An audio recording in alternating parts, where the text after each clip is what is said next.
Që nga viti 2023 është marrë vendimi për ndërtimin e një spitali të ri në komunën e Prishtinës. Për realizimin e këtij projekti ishte ndarë një shumë prej 2.8 milion eurosh nga buxheti i shtetit, si dhe ishte caktuar edhe parcela prej mbi 4 hektarësh në territorin e komunës së Prishtinës. Kjo është parcela e cila është ndarë nga komuna e Prishtinës që të fillojë ndërtimi i spitalit të kryeqytetit.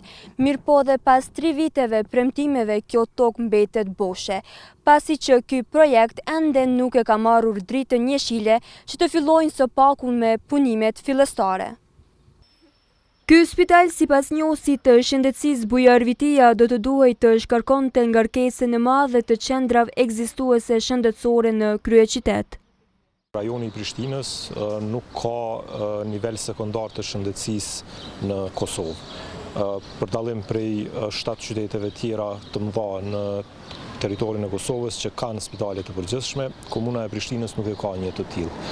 Dhe shërbimet e nivelit dytësor kryhen ose i marrin në Qendrën Klinike Universitare të Kosovës. Dhe kjo shpeshherë e mbi ngarkon ÇKU-n, sidomos pjesën e emergjencës.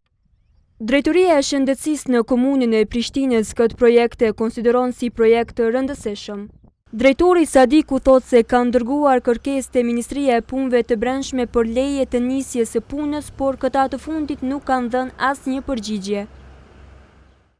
Kemi ndarë tokën që është obligimi i Prishtinës, kemi ndarë hapësirën ku do të ndërtohet spitali, kemi dhënë rekomandimet tona për nevojat që ka Prishtina. Për këtë çështje dhe realisht kemi ndarë edhe buxhet. Kemi kërkuar nga Ministria e Punëve të Brendshme ku është dorëzuar projekti, me na e dorëzuar projektin, por nuk kemi asnjë reagim. Ne kemi pasur 2.800.000 euro që ta shkojnë në suficit për shkak se nuk kemi marrë miratimin ende. Projekti ka nisur që në kohën kur funksiononte Ministria e Administratës dhe Pushtetit Lokal, derisa gjatë qeverisë Kurti ajo është kryer dhe disa nga funksionet tash i kryen Ministria e Brendshme. KTV-ja ka insistuar të marrë një përgjigje nga Ministria e Punëve të Brendshme pse ka ngesur projekti, por askush nuk ka folur për këtë.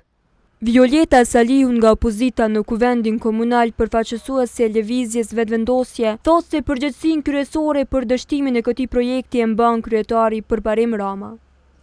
Dështimi i këtij projekti sigurisht mendoj se ka ardhur nëse procedurat, aplikimi nuk ka qenë në përputhshmëri rregullore, sepse kjo nuk bëhet direkt prej drejtorisë së shëndetësisë, kjo shkon në koordinim të plot me legjislacionin që është edhe me SHSKU-n.